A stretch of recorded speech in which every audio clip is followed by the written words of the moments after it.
Everyone, সবাই কেমন আছেন? আশা করি ভালো আছেন। আমরাও ভালো আছি। তো নতুন দিনের নতুন একটা ব্লগ ভিডিও নিয়ে হাজির হলাম আপনাদের সামনে। তো আজকে হলো 8 এপ্রিল। তো আজকে বর ফাইনালি বাড়ি আসতে চলেছে ঈদ সামনে। তো আপনারা আমার সাথে থাকুন। আশা করি আজকের ভিডিওটি আপনাদের খুব খুব ভালো লাগবে। আর এই যে এগুলো যে কী হয়েছে, কোনো একটা পোকা চলে গেছে। তো এরকম হয়েছে গায়ে। আমারও হয়েছে, কুটুর সোনারও হয়েছে, দিদিরও হয়েছে। তো এর আগে অনেক কষ্ট হলো 2 দিন, কিন্তু এখন অনেকটা ঠিক হয়ে গেছে। এই যে এখন বাজছে প্রায় 4:35 হয়ে গেছে, আর ও নেমে পড়েছে 4:10-এ। তো ও ট্রেনের মধ্যেই রোজা খুলবে, কারণ ও তো রোজাতে আছে। আর আমি এখানে ইফতারের ব্যবস্থা করব। তো এই যে এখনও কিট্টু ওঠেনি, 5টা বাজতে চলে, এখনও অব্দি কিট্টু ওঠেনি। তো এখন আমি এই যে একটু মিরর শট নিয়ে নিচ্ছিলাম নিজের। তো চলুন কী কী রান্না হয়েছে সেটা একটু শেয়ার করি। এখানে হয়েছে চিকেন চাপ, তারপরে হয়েছে ডাঁটার ডাল বেগুন দিয়ে, আর এই যে হলো এটা লাউ শাক, আর হয়েছে এঁচোড় চিংড়ি। তো এরপর আমি চাল নিয়ে নিচ্ছি, সেটা সুন্দর করে ধুইয়ে ভাতটা করে নেব, কারণ সমস্ত তরকারি তো এখন বানানো হয়ে গেছে।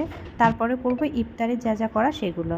তো এখন সুন্দর করে চালটা ধুয়ে নিই, আর এই যে একটু রান্নাঘরটা গুছিয়ে নিচ্ছি, কারণ আমার রান্না করতে করতে এত জিনিসপত্র এদিক ওদিক হয়ে থাকলে না খুব বিরক্ত লাগে। তো যার কারণে একটু রান্নাঘরটা গুছিয়ে নিলাম, আর এখন সুন্দর করে চালটাকে ধুয়ে নিচ্ছি। তো ভাতটা একটু বেশি করেই করব, কারণ রাত্রে খাবো, মা আব্বা আসবে, তারপরে সেহরির খাবার খেতে হবে। তো সেহরিতে দুজনেই ভাত খাবো, তো ওই জন্য একটু ভাতের চালটা বেশি নিয়ে নিয়েছি। তো এই যে ভাতটা আমি চাপিয়েই দিলাম ওভেনের মধ্যে, আর ওই যে চালটাকে ধুলাম সেই জলটা এখন গাছের গোড়ায় দিয়ে দিচ্ছি। এটাই করি যখনই আমি ভাতটাকে চাপানোর জন্য চালটাকে পরিষ্কার করে নিই, তো সেই চালের জলটাকে নিয়ে আমি গাছের গোড়ায় গোড়ায় দিয়ে দিই। আর আজকে একলাই আছি, দিদিরাও চলে গেল একটু আগে। তো দিদিরা আজকে ওর শ্বশুরবাড়িতে ইফতারি করবে, আমি আর আমার মেয়ে একা। বড় চলে আসবে কিছুক্ষণ পর। উঠে গেছে মাম্মি, মাম্মি ঘুম থেকে উঠে, mummy mummy mummy mummy hi hi mummy mummy hi. ও বাবা, আমার বাবাটা। আর প্রায় ভাতটা সিদ্ধ হয়ে গেছে, তো এখন ওভেনটাকে বন্ধ করে ঢাকনা ঢেকে রেখে দেবো। আর এদিকে দুধটাকেও বের করে নিয়েছি। তো কিট্টু তো ঘুম থেকে উঠে গেছে, তো ওকে ঘুম থেকে ওঠার পরে 1 কাপের মতো দুধ খাওয়াই। তো এই যে দুধটা এখন খাইয়ে দেবো, তারপরে একটু ফ্রেশ করে ওকে একটু নিচেই খেলাতে নিয়ে যাব। কালকে আমার শাশুড়ি মাও আসছেন, কিট্টুর জন্য আমার জন্য কী কী কিনেছে সেগুলো দিতে আসবে। তো সেগুলো অবশ্যই আমি ব্লগে শেয়ার করব, সব কিছুই শেয়ার করব। আমিও আমার শাশুড়ি মায়ের জন্য শাড়ি এসব কিনেছি, তো সেটাও আমি আপনাদের সাথে শেয়ার করব। কিট্টুর দুধ খাওয়া কমপ্লিট হয়ে গেছে। তো প্রত্যেক দিনের মতোই ঘুম থেকে ওঠার পর ওকে একটু ফ্রেশ করে দিই। তো আজকে ভাবলাম ওকে একটা ফুল হাতা টি শার্টই পরাবো, কারণ আজকের ওয়েদারটা না ভালোই ঠান্ডা আছে। আজকে সারাদিনই আমাদেরকে ফ্যান চালাতে হয়নি, তো ওই জন্য ভাবলাম একটা ফুল হাতা টি শার্টই পরিয়ে রাখি। ঘুম থেকে উঠে তো একটাই কাজ, মাম্মি কার্টুন চালিয়ে দাও, মানে টিভি দেখে, ফোন তো খুব একটা দেখে না। তো মাঝে মধ্যে ফোনের জন্য বায়না করে, কিন্তু আমি খুব একটা গুরুত্ব দিই না। আর ওই যে একভাবে দেখুন টিভির দিকে তাকিয়ে আছে, মোটু পাতলু দেখেই যাচ্ছে। মোটু পাতলুর খুব বড় ফ্যানও, সব সময় মোটু পাতলু দেখে। তো যাই হোক, ওকে এই যে ফ্রেশ করিয়েই দিয়েছি এখন। তো এরপরে ও নিচেই যাবে, আর আমার অনেকটা কাজই এগিয়ে গেছে, রান্না কাজ হয়ে গেছে, মানে সমস্ত কাজই হয়ে গেছে। তো ওই জন্য চাপের কিছু নেই। আর এই যে একাই আছি, তো ইফতারি সেরকম কোনো কিছুই করতে হবে না।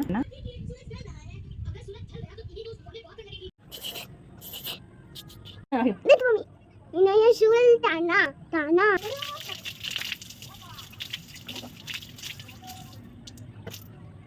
আর এইদিকে ভাতটাও পুরোপুরি সিদ্ধ হয়ে গেছে, তো এখন আসামটাকে ঝরিয়ে নেব। আর এইদিকে ভাবছি একটু বেগুনি করব, আর অনেক রকম মিষ্টি রাখা আছে, যার কারণে ভাবলাম একটু নুন ঝাল কিছু করে ফেলি। আর একা থাকলে, এর আগের ভিডিওতেও আমি আপনাদের সাথে বলেছি যে একা থাকলে আমার সেরকম কিছু করতেও ইচ্ছে করে না, খেতেও ইচ্ছা করে না। তো আমার ইফতারের খাবারও সব তৈরি হয়ে গেছে।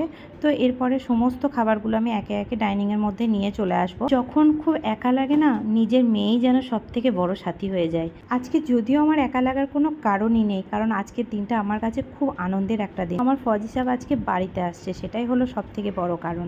যদিও ও ইফতারি ট্রেনের মধ্যেই করে নিয়েছে, আর আমি এখানে একা একাই করব। যদি ট্রেনটা আরও আগে পৌঁছাতো হয়তো বাড়িতে ইফতারি করতো, যদিও দুরন্ত তো টাইমেই এসছে। তো সমস্ত খাবার, ফ্রিজের জল সব কিছু আমি রেখে দিয়েছি। তো এরপরে এই যে উজু করে চলে এলাম, সেটা আর ভিডিও করিনি, কারণ অনেকের তো ওই বাজে মন্তব্যগুলো শুনতে হয়, ওই জন্য সেগুলো দেখালাম না। তো এখন এই যে আমি উজু টুজু করে একদম পুরোপুরি রেডি হয়ে গেছি। আর কি বলছো তুমি? আর এই যে দেখুন, মেয়েও নামাজ পড়বে, আমি যেরকমভাবে পড়িও সেরকম করারই চেষ্টা করে। দাদা আসছে।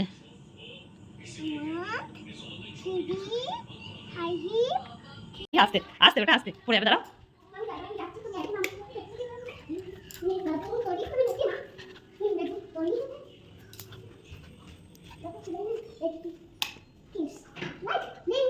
চল চল চল দরজা ফাঁক দিয়ে কেমন দেখছে দেখো, দেখ দেখ দেখ।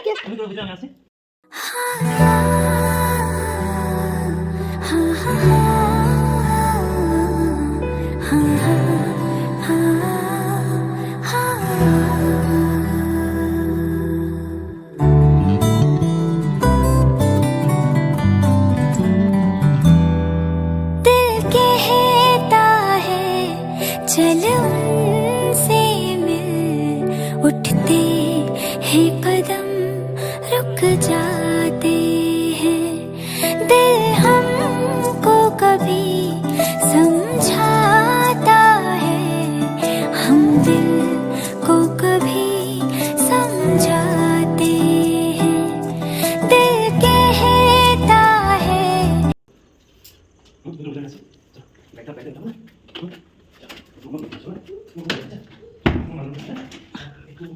তো এটা হলো ঈদের পাওয়া সবথেকে সেরা উপহার আমার জীবনে। খুব খুব খুব ভালো লাগলো। আর এই সুন্দর ছোট ছোট মুহূর্তগুলোই আমাকে অনেক অনেক আনন্দ দেয়, আমার এই সাধারণ জীবনটাকে অনেক সুন্দর করে তোলে। আলহামদুলিল্লাহ, যা পেয়েছি, যেটুকুই পেয়েছি অনেক পেয়েছি, আর এর থেকে বেশি কিছু চাই না। ওপরওয়ালার কাছে একটাই চাওয়া, এরকমভাবে দিন কেটে গেলেই হবে, যেন দুজনার এরকম ভালো বন্ধু হয়ে থাকতে পারি সারাটা জীবন, এরকমভাবে দিনগুলো যেন আমরা শেষ করতে পারি। তো এই যে মেয়ে বায়না করেছিল, ড্যাডি আমি ফ্রুটি আর অরিও বিস্কুট খাবো, তো এই যে ফ্রুটি অরিও বিস্কুট দোকান তুলে নিয়ে চলে এসছে। আর এই যে জামাইকে দেখার জন্য শাশুড়ি আর শ্বশুরমশাইও চলে এসছে। তো মা বলেছিল আমি কিছু রান্না করে নিয়ে যাবো, বেশি কিছু রান্না করবি না, অলরেডি আমি অনেক কিছু রান্না করে ফেলেছি। আর এই যে কিট্টুর খাবার চলে এসছে, তো কিট্টুর পিডিয়াশর, তারপরে এই যে খেজুর, যা যা কিট্টু খায় সেগুলো সব ওর ড্যাডি ক্যান্টিন থেকে তুলে নিয়ে চলে এসছে ওখান থেকে। আর দুটো বোতলও নিয়ে এসছে আমার কুটুসোনা আর কিট্টুর জন্য। আর এইদিকে এই যে পেডা, এই মিষ্টিগুলো খুব সুন্দর খেতে, ওটা ম্যাঙ্গালোরে পাওয়া যায়, তো ওখান থেকে নিয়ে এসছে। আর এই দিকে রাখা আছে চিড়ে আর নারকেল, এইগুলোও নিয়ে এসছে। এখন কিট্টু ওর নানু নিনির কাছে টাকা পাচ্ছে ঈদের কেনাকাটা করার জন্য, তো ওর নানু আলাদা করে দিয়েছে, ওর নিনিও আলাদা করে দিয়েছে। এই যে এটা নিনি, আর আগেরটা দিয়েছিল নানু। তো যাই হোক, নিনির হাত থেকেই নিল, তো গিয়ে সঙ্গে সঙ্গে ওর ড্যাডিকেই দিচ্ছে। ওর নানু নিনি বললো তোমরা নিজেদের মতো ড্রেস কিনে নিও। তো ফুলগুলো আমি আমার রুমের মধ্যে রেখে দিয়েছি, আর পুরো রুমটা এত সুন্দর গন্ধ দিচ্ছে, সুগন্ধতে ভরে গেছে চারিদিকটা। যাই হোক, আজকের ভিডিওটি আর বেশি বড় করলাম না, দেখা হবে নেক্সট ব্লগে। আপনারা ভালো থাকবেন, সুস্থ থাকবেন, সবাইকে ভালো রাখবেন, টাটা।